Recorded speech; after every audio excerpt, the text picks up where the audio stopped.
The music you listen to rewires your brain.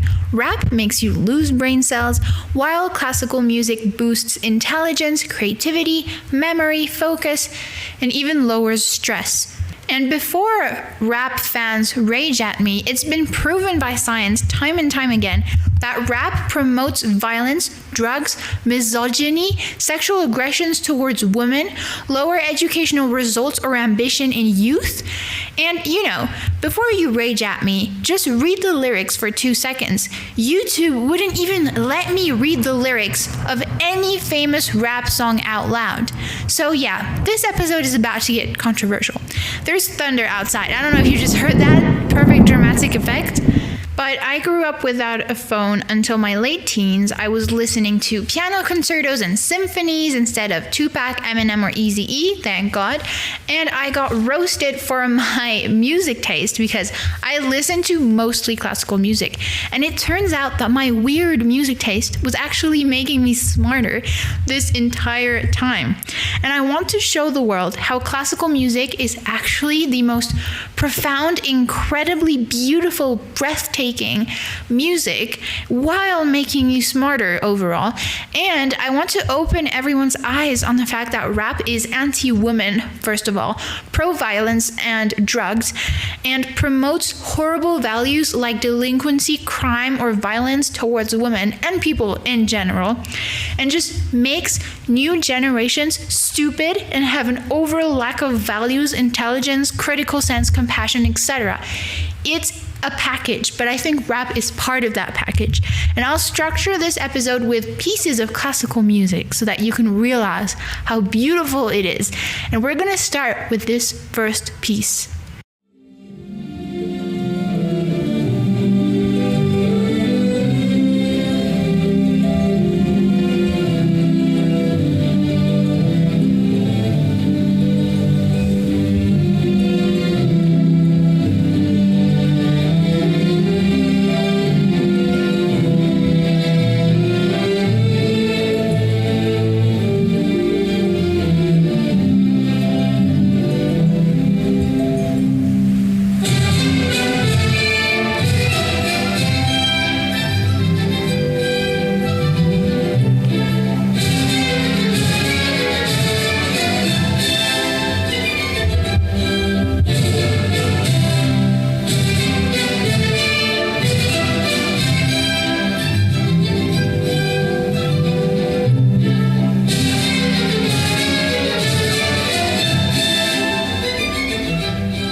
Bravo for being patient and listening to that. That was beautiful.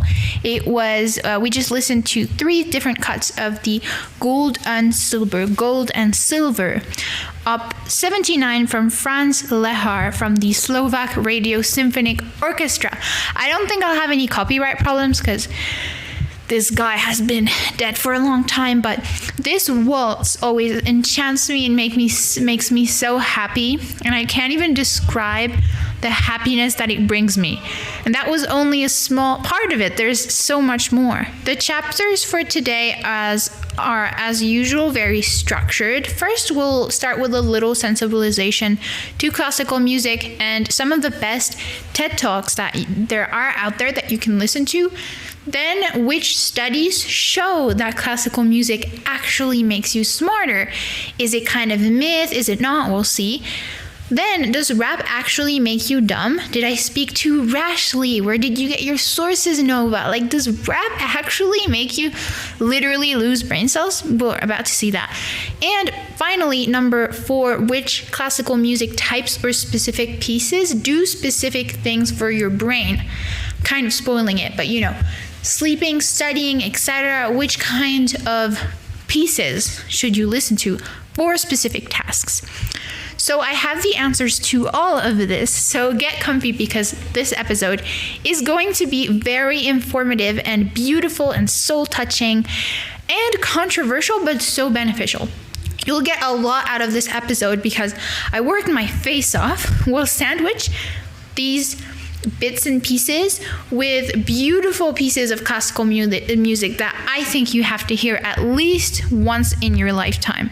The 2 main TED Talks that I really highly recommend you listen to, there's a lot, but the 2 best ones are Why We Need Classical Music from Rowan James Curtis. It was a TED Talk from the Surrey University, and it was very good. I really like the person presenting as well. And The Transformative Power of Classical Music with Benjamin Zander. He's also a pianist, if I'm not mistaken. But yeah, I've listened to this TED Talk a while ago. But these 2 are really good if you want to learn more about classical music, or if you're just a bit skeptical of if it really works or not, or if you want to learn more about it. And if you listen to these 2 TED Talks and don't fall in love with classical music, then I honestly don't know what to do for you. At least it's going to educate you into listening to different pieces and maybe find what you love. Because there's tons of styles of classical music. There's styles that I personally don't like. But when people say they don't like classical music, I think it's because they haven't listened to the right pieces. Because it's all about education. If you grew up with it, you'll love it. And if you didn't grow up with it and you don't have the education and you never try it, you won't like it. It's simple. And some people hear a piece during their teens because they haven't grown up with it, and they hear a piece of it during their teens or young adulthood, and it touches their soul and it ends up transforming their lives, like Rowan James Curtis in the TED Talk. But if you listen to the right pieces at the right moment and you're emotionally open and receptive to its beauty, you will feel different. And a lot of people think classical music is boring. It's not, all right? I'll do my best to show you today. Classical music can express beauty, happiness, youth, love, heartache, death, desperation, or even renewal, or light, or darkness, or suffering more than any pop song could ever express. And it doesn't have any lyrics. Some songs can make your soul fill with so much beauty that it can make your soul tremble like the chords of a harp, or your heart feel at peace with the entire world, just with a few notes.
that was Les Patineurs, or at least 2 separate bits of Les Patineurs.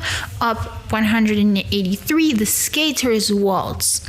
If you guys don't speak French, from the Slovak State Philharmonic Orchestra, and the artist was Emil Waldteufel. Again, I don't know how to pronounce his name, but yeah, this again was a beautiful piece. And at the end, you can kind of feel like the skater waltz, and it kind of feels like a butterfly. Like the end makes me think of a butterfly. But, before criticizing rap, let me first use science to show you the results of classical music on cognitive behavior, educational results, sleep, memory, mental health disorders, stress, mood, and depression, all of these things, and from a very neutral point of view. Now, we're turning into scientists. We're not thinking about opinions anymore. Do we like rap or do we prefer classical music? It doesn't matter anymore. We're only going to look at facts and data.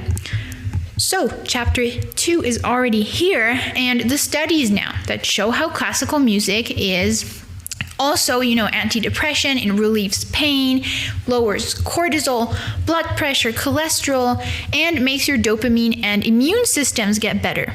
Why do we even think about the fact that classical music makes you smarter? Is that a stereotype or something? Is it true?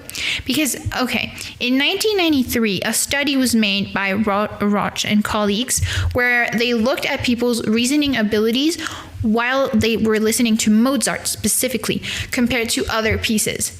And after just 10 minutes, people's reasoning abilities increased by 8 or 9 points of IQ. That's where the Mozart effect name was born. And future researchers tried to replicate this, but with very little success. They didn't have results as crazy as that study. For memory, tons of studies showed how classical music can improve memory. Especially this one study from the Sabinet, I don't know how you pronounce it, from an African journal, UNIAP Psychology, 2003, from Julie Ann Ruthenberg, that showed how people memorized way better when they listened to classical music while working compared to the non-listening groups. And the listening group had way higher scores on memory tests. So if you're trying to memorize for a test, you can actually, what I do is I put like this Mozart brain power in the background. I don't think it really matters which type of classical music it is because it wasn't specified in the study. Now, directly linked to education, memory and education, they're both linked. But the next study was actually linking education and slow wave sleep, which is when you memorize stuff when you're sleeping.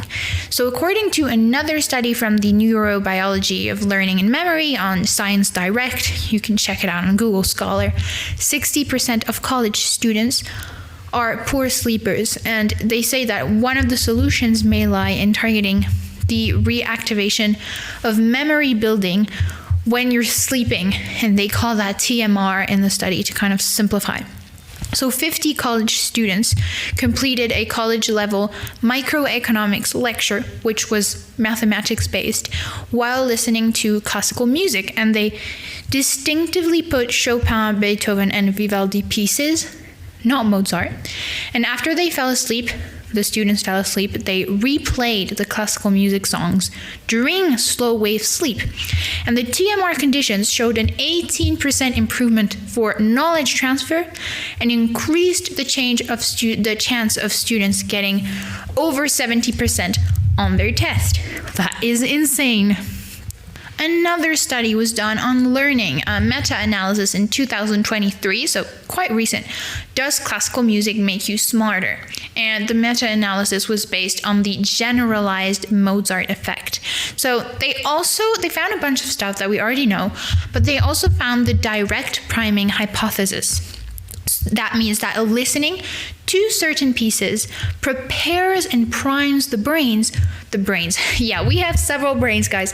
The brain for certain tasks. And BTW, that's the last chapter. But, I'll reveal the specific pieces that you can listen to for certain tasks. Or I might even make this a separate episode to not make it too long because I know people's attention span is not very long these days, so. Another study was done on depression. The author was, it's a Chinese author, so admire my pronunciation. Liang Du, Shanghai University for nationalities, Shanghai, Xining, Chengdong, China. I lived in Taiwan and yet I can't pronounce it, but you know.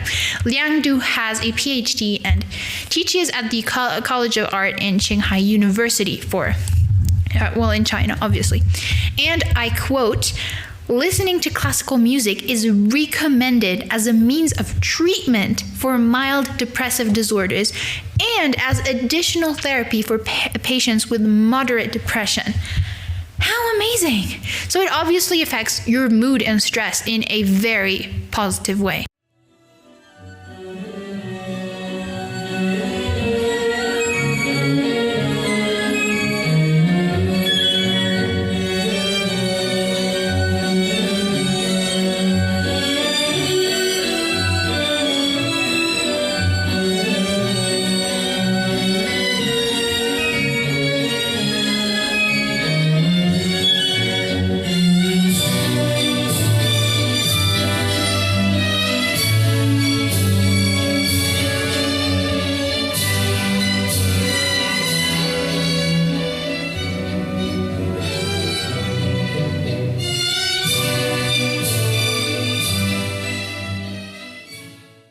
You were listening to Amour et Printemps, Love and Spring, from the Slovak State Philharmonic Orchestra. And it was Emil Weltefull again, volume 5. And yeah, it's again a waltz. You can tell that I love waltzes by now. But now on to chapter 3. Does rap actually make you dumb? Did I speak too rashly? Where did I get my sources to say such a thing? Well, now this chapter is going to be purely just looking at the results of studies and interpreting them. It is not a judgment whatsoever. I'm only looking at data. This is purely scientific. And just looking at the titles on Google Scholar of the different types of studies that have been made since like the 1990s and even before. Just looking at the titles, you can see all sorts of things like rap increases substance use, violence, sexual aggressions against women, and promote lower academic results or aspirations, or even misogynistic messages, and impacts mood and behaviors of teenagers, especially because teenagers are the most influenceable people. But according to the UK psychology blog, people who like instrumental music tend to have a higher IQ. And this is like jazz or classical music without lyrics. And yeah, I know, right? I love rock and music with lyrics as much as everyone else. Just bear with me, because the study author writes that, I quote, it would be difficult to make the case that big band music is more cognitively complex than classical music.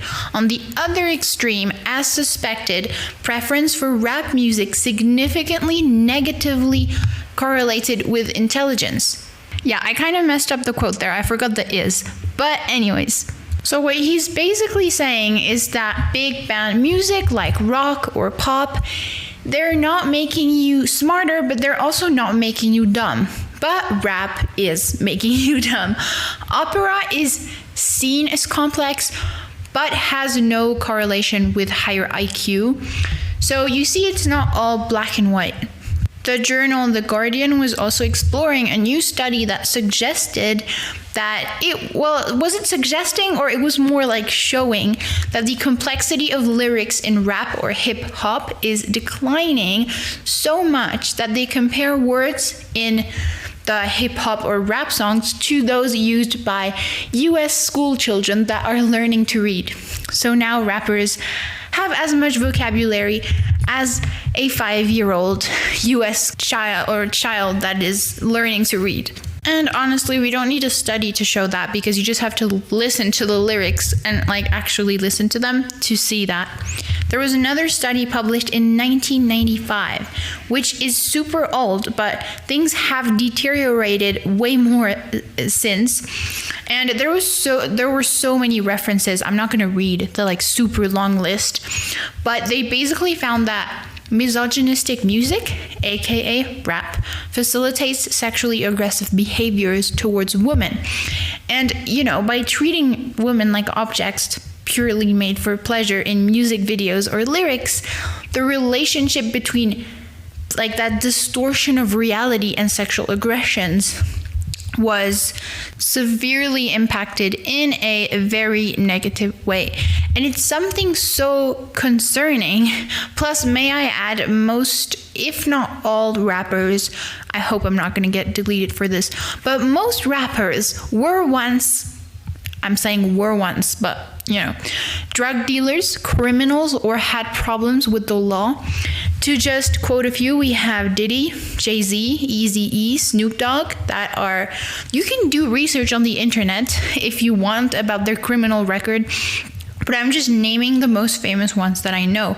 And these celebrities are going to influence the young, aka, we're all told like, yes, you youngsters are the future of tomorrow.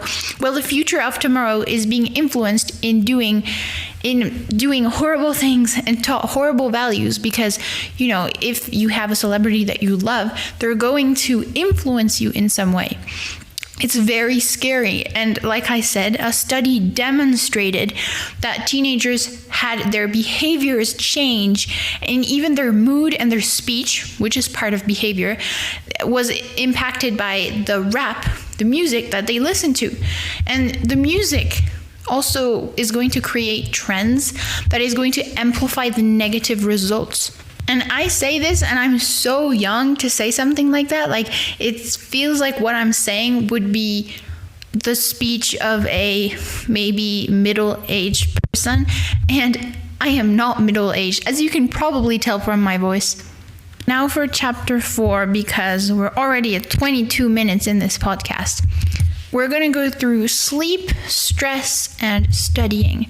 Now, if you want to sleep better, you can honestly listen to anything calming, but specific pieces have been shown to prep your brain for studying, like the Pathétique second movement from Beethoven, Pavane for a Dead Princess, the Firebird Suite, Clair de Lune from Debussy. I'm pronouncing this so weird, but I don't know how y'all pronounce it in English. The Concerto Grosso in G minor, and different classical lullabies. There's also La Truite de Schubert, which is a very good piece before sleep. Maybe it can be a little too lively for some people. Or the Rêverie from Schumann. Just avoid anything too dramatic or loud just before you go to sleep.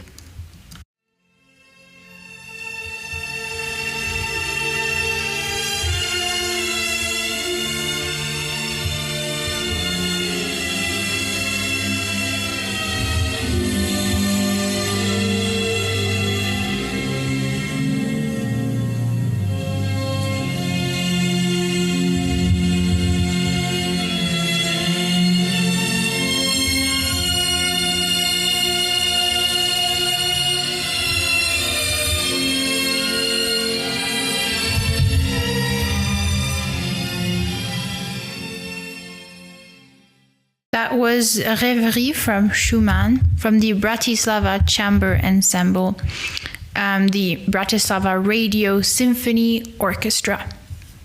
For stress, which is directly linked with sleep, I think, you're going to want to listen to romantic composers like Chopin or Debussy.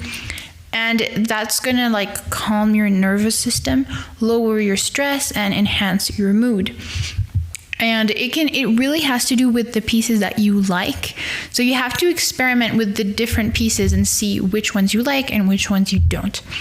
For studying, you're going to want to listen to pieces that will connect your brain hemispheres.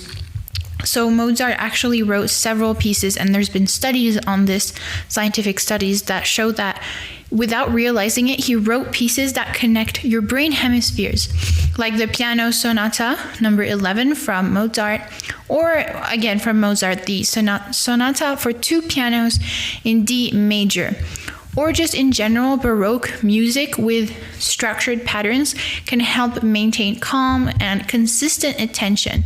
And it's commonly really recommended for studying, like the Well-Tempered Clavier from Bach. That's it for today. I hope I annoyed some people. Just kidding. I hope I made some people change their minds or at least give classical music a try. If you've made it until the end of this episode, I'm guessing you're gonna give it a try. Or just make you more sensitive to the beauty of classical music. And if you start listening to it, I hope it changes your life for the better. Remember to check the TED Talks out there that I talked about. They're amazing. And remember that this podcast episode is also available on both Spotify and YouTube, so you can listen to it on both platforms. And also check out my Instagram, where I post a lot of extra things that are on Instagram format with a lot of extra tips and hacks and different things that you can check out. Subscribe if you want to push out valuable content like mine that actually has research and not just empty information.